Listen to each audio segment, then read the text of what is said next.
Hello and welcome to this video.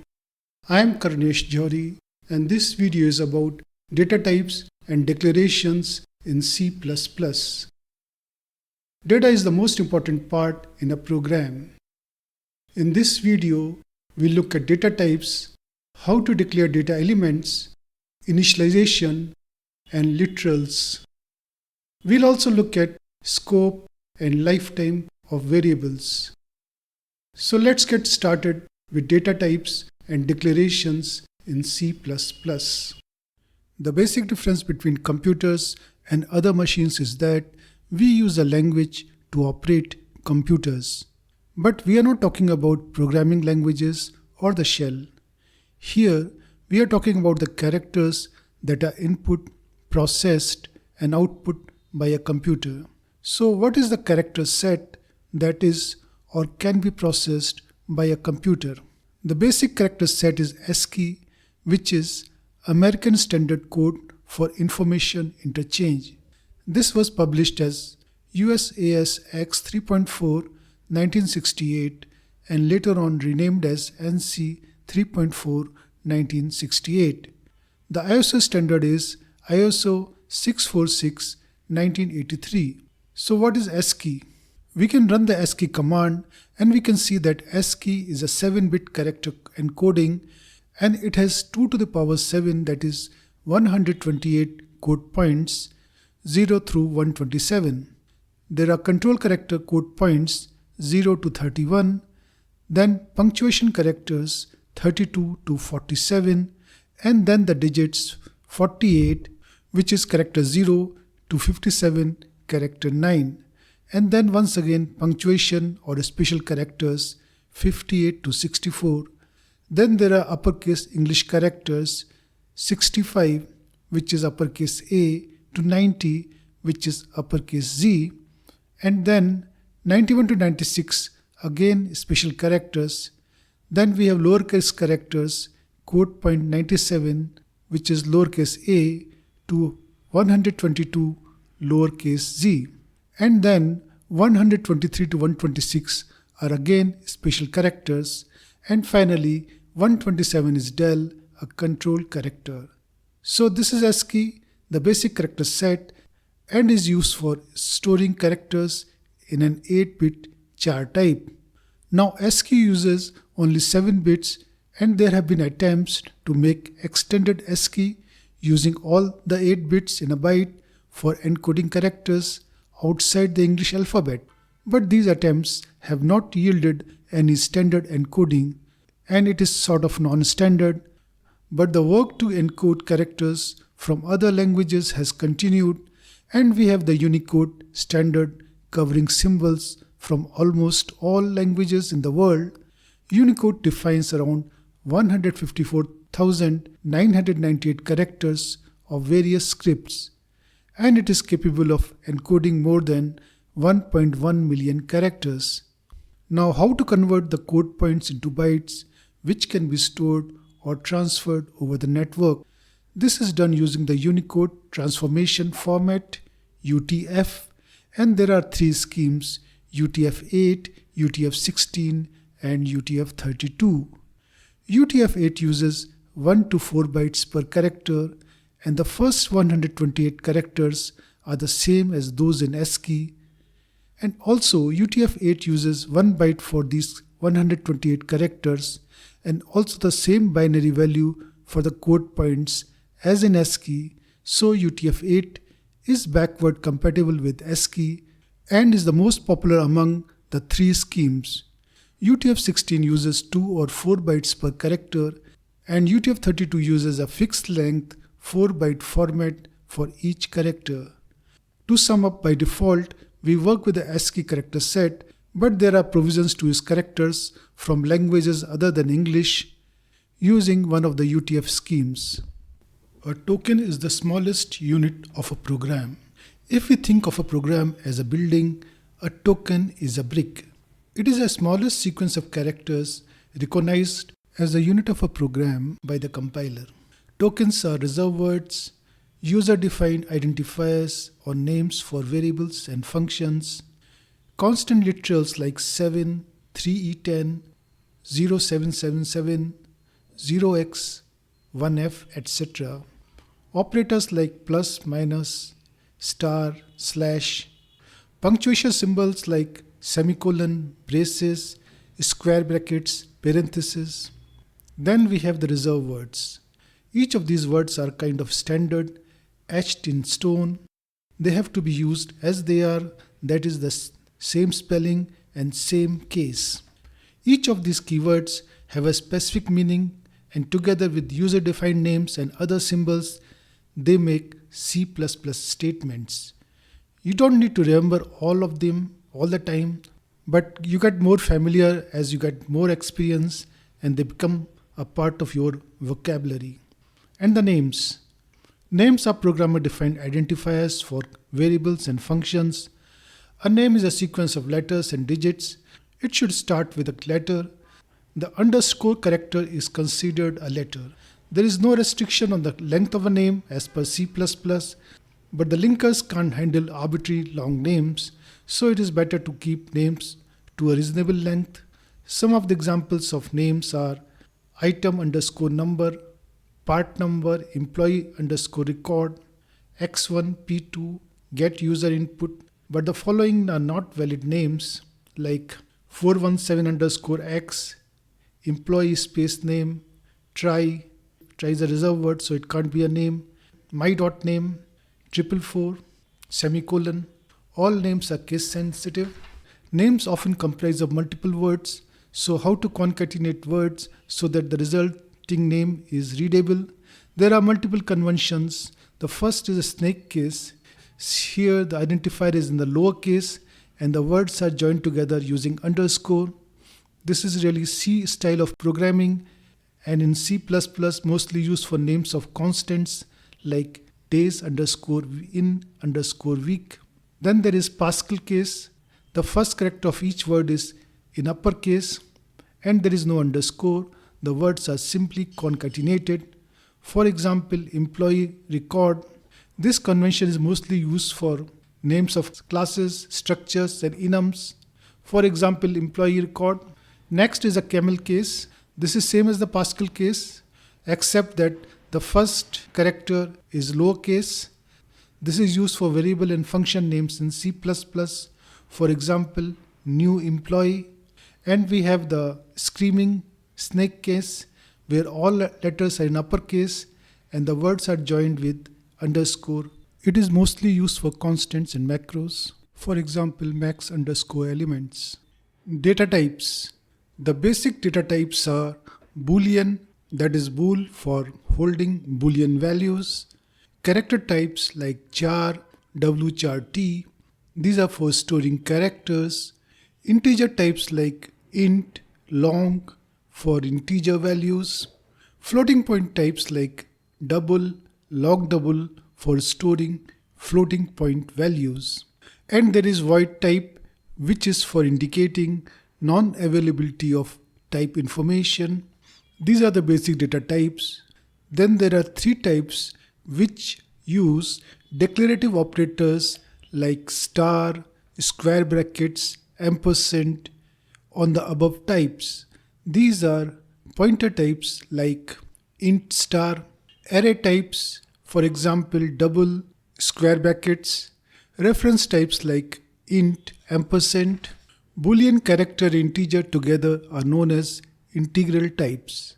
Integral types and floating point together are arithmetic types, and all these are built-in types. These are available by default in C++. Apart from these, there are user-defined types. The user-defined types are structures and classes, that is, struct and class. These provide encapsulation of data and code for abstraction of real-life entities or concepts. Then enumeration type, that is enum and enum class, and these provide a set of values for a user-defined type. Boolean or bool type is a very basic data type, and an object of type bool can have either of the two values, false and true. A bool is a result of a condition. For example, int x is equal to -5 and we have bool flag equal to x not equal to 0, that is x is non-zero, which is true.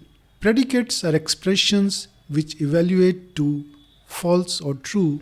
For example, here's a function bool is odd int x, return x bitwise and 1 equal to 1. So is odd is a predicate and it returns false or true for the argument x. Here we are doing bitwise AND operation between x and 1. So x is having some value and 1 has just 1 in the least significant bit. Rest of the bits are 0. The result is 1 if LSB of x is 1, else it is 0. And if the result is 1, x is odd. A variable of type bool is like a small integer which can take one of the two values, false and true. False is represented by 0 and true is equal to 1. So an integer value of 0 converts to false and any non-zero integer value converts to true. The comparison of the result of bitwise AND with 1 is redundant. We can just return x bitwise AND 1. If the result is 1, x is odd, and if it is 0, x is even. Boolean initialization. How do we initialize a Boolean variable? There are two ways. First, using the assignment operator. For example, bool b1 equal to true. The second is using braces. For example, bool b2 braces false. Initialization of variables using braces is better because it is more strict and the compiler flags narrowing errors. We can initialize using integers. There is a close correspondence between integers and Boolean, as 0 converts to false and anything non-zero converts to true. So we can say bool b1 equal to 0, b1 is false. Bool b2 braces 1, b2 is true. Bool b3 equal to 5, 5 is non-zero, so b3 is true. And if we say bool b4 braces 2, we get the narrowing error. The problem is that when b4 is initialized with 2, b4 becomes true, which is 1. So some data is lost and the value of b4 becomes narrow. This is the narrowing error. Actually, converting from a broad type like int to a small type like Boolean is a bit of a problem. So a good way to initialize a bool from integer is int I equal to 2, bool b4 braces I not equal to 0. Since I is 2 not equal to 0, so b4 is true. Similarly with pointers, a null pointer converts to false and non-null pointer converts to true. So if we have int I equal to 7, int star ptr is equal to ampersand I, ptr points to I, bool b5 equal to ptr. Since ptr is not null pointer, b5 is true. And we define another pointer, int star ptr1 equal to null pointer. So if we say bool b6 equal to ptr1, since ptr1 is null pointer, b6 is false. And if we use braces for initialization and say bool b7 braces ptr, we get the narrowing error. So we can say bool b7 braces ptr not equal to null pointer, and since ptr is not equal to null pointer, b7 is true. Character types. There are 6 distinct character types, and these are char, signed char, unsigned char, wchar-t, char16t, and char32t. Char is the basic type for character. It is one 8-bit byte long. Char is like a small 8-bit integer. It can be signed or unsigned. C++ does not specify whether when we say char it is signed or unsigned. It depends on the machine architecture and compiler. If char is unsigned, it can hold a value between 0 to 255, and if it is signed, it holds a value between -128 to 127 on 2's complement machine, and -127 to +127 on one's complement machine. A lot of confusion can be saved if we just store characters in the char type and not treat it as a small integer type and for holding arbitrary integers. Then signed char is same as char except that it is guaranteed that the variable of type signed char can hold both positive and negative values, and unsigned char is just like char type except that it is guaranteed that only non-negative values can be stored in variable of type unsigned char. WCHAR-T is wide char type that supports a bigger character set such as Unicode. Its size is large enough to hold the biggest character in the supported character set. Then char 16T and char 32T are for 16 and 32-bit characters like UTF-16 and UTF-32. So although we have listed 6 types of char, there are actually only 5 because the first type char is actually the same as either signed char or unsigned char depending upon the machine architecture and the compiler. And also with C++20 there is char 8T specifically for handling UTF-8 encoded characters. Now character literals. What are character literals? These are the actual character values that are written in a program. To specify a single character, we just enclose it in single quotes like single quotes A, B, P, 7. And if we are using the standard ASCII character encoding, single quotes A means a value of 97 and single quotes B means 98, P means 80 and 7 means 55 and so on. There are some special control characters which have special notation in C++, and these are new line or line feed. It is denoted by \n or std:\ENDL. The corresponding hexadecimal value is 0A. Then carriage return CR, it is denoted by \r and it has the value 0D. And going down in the list, backslash is denoted by double backslash and it has a value 5C. And single quote is backslash single quote, a value of 27, and double quote is backslash double quote, a value of 22. We can denote any octal bit pattern in a byte by saying backslash and the 3 octal digits, and similarly for hexadecimal we can say \x and the 2 hexadecimal digits. There are 3 forms of int, signed int and unsigned int. Ints are always signed, so int and signed int are the same thing. So effectively we have signed int and unsigned int. And if you like, you can skip int from the terminology and you just say signed and unsigned. There are 4 sizes of int which are short int, long int and long int. As before, we can skip int from the integer sizes with multiple words and just say short int, long and long. Size of short is less than or equal to size of int, which is less than or equal to size of long, and that is less than or equal to size of long.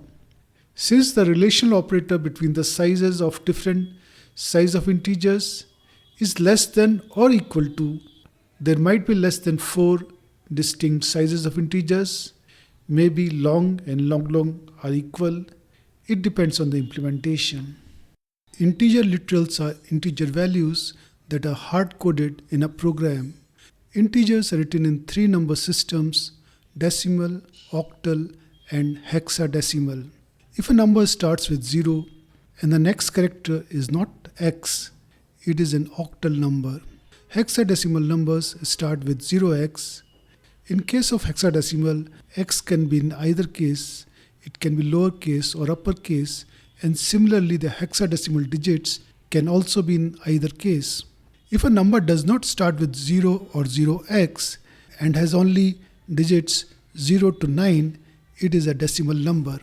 For example, 2178 is a decimal number, 0172 is octal, 0 is octal, 0x48AF is hexadecimal, and 78912341 is a decimal number.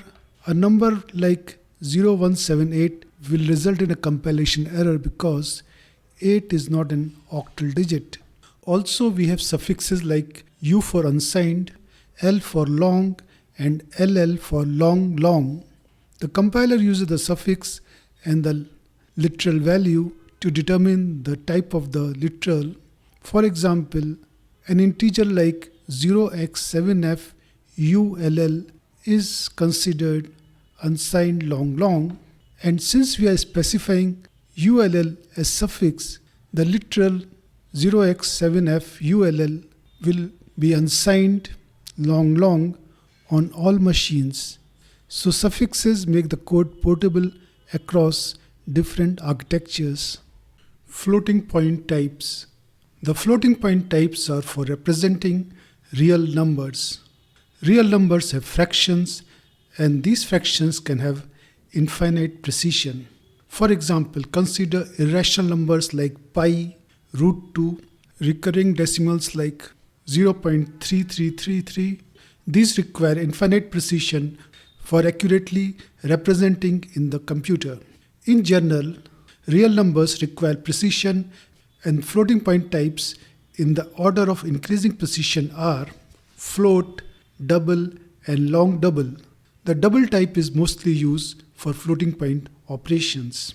Floating point literals. The default type for floating point literals is double. For example, 8.12, 0.79, 0.43, 7.11.0, 3.0, E10, 6.626, E-34. All these literals are of type double. There should not be any space inside a floating point literal. For example, 6.626 space E-34 is an error. Now default type for floating point literal is double, and if you want floating point literal of type float or long double, you have to put a suffix like F or L respectively. For example, 2.33F, 6.626C minus 34F, 0.89L, 1.054 5718171E minus 34L. The first two are of type float and the last two are of the type long double. Void is syntactically a fundamental type. However, there are no objects of type void. Void indicates that the type of an object is not known, so it works like a placeholder type for such objects. It is used in pointer declarations where the type of the object pointed to is not known. Also, sometimes functions are for effect only and do not return a value. To indicate that a function does not return a value, we mark that function of type void. Declarations. All variables and function names need to be declared before use. We need to specify the type of a name before its use. And sometimes some additional information is also required in a declaration. For example, char C. Char is the type of name C. Int ijk. We can declare multiple variables in a single statement. Double D. Constant expression double P equal to 2.3. Constant double Q equal to P. std double colon string str. I am a string. Auto L equal to 5, extern int error number, std double colon vector int my vec, which is initialized to the integers 1, 2, 4, 8, 16. A declaration can have 5 parts, of which 2 are mandatory and 3 are optional. First, optional prefix specifiers like static, virtual, extern. Then a base type like char, int, double, std double colon vector, std double colon string. The base type is mandatory. Then a declarator which contains a name and optionally some declarator operators. For example, I, fruits, square bracket 7, parenthesis, star f, parenthesis close, and a pair of parentheses. A declarator is mandatory. Optional function suffix specifiers like constant, no except, and optional initialization or function body. Definitions. A definition is a declaration that causes creation of an object. For example, int I. This declaration is also a definition. When this statement is executed, an integer object is created which can be referred by the name I. However, consider this statement extern int error underscore no. Here, an integer object is not created. The extern keyword means that error underscore no is defined in some other source file, and here we are just saying that error underscore no name used in this source file is an integer so that this file can be compiled and object code can be created. The actual error underscore no is defined in some other source file and is linked to this name at the time of linking and production of the final executable code. So extern int error underscore no declaration is not a definition. Scope. The scope of a name is the part of the program where the name is visible and can be used. The scope of a name starts from the point it is declared. If it is a global variable, it extends to the end of the file. If it is a local variable, it starts from the point of declaration and extends till the closing brace of the block. If a local variable has the same name as a global variable, the local variable hides the global variable and the local variable is referred by that name. If a global variable is hidden by a local variable of the same name, we can use the double colon scope resolution operator to bypass the local variable and access the global variable. If a local variable is hidden by another local variable, there is no way to access the hidden local variable. For example, in this program, there is a global variable x which is initialized to 1. Inside the function main, we define local variable int x. So when we say x equal to 7, it assigns 7 to the local x. Now we have a new block and we have a new local x, and this hides the previous local x. So x equal to 21 assigns to the new local x. And we say double colon x plus 3. The double colon means global x. It was 1 initially, it becomes 4 now. We print the global x, it prints 4. And we print the local x, it prints 21. The block gets over and we print x. Now it is the local x and it prints 7 and the program terminates. Lifetime. When a program is running, its objects have a lifetime which is less than or equal to the lifetime of the program. The lifetime of an object starts when it is created and ends when it is destroyed. The lifetime of variables like char, int, double, etc. depends on the storage class. The storage class has two values, automatic and static. Automatic. All variables defined in a function, unless marked otherwise, have automatic storage class. These objects are created on the stack. They come into existence when they are defined and their lifetime ends at the closing brace of the function or block in which they are defined. Static. All global variables have a static storage class. Also, when a variable defined in a function is marked static, it has static storage class. Objects of static storage class have the lifetime of the program. Apart from these, objects are created on the free store. Their lifetime starts at the time of creation using the new operator and ends at the time of deletion using the delete operator. We have looked at data types and declarations in C++ and also scope and lifetime of variables. You can find all this information at softprayog.in website. Here is a QR code and the link is there in the description. Please subscribe to SoftPrayog channel, click on the bell icon and enable notifications. Thanks very much for watching. Take care and stay safe.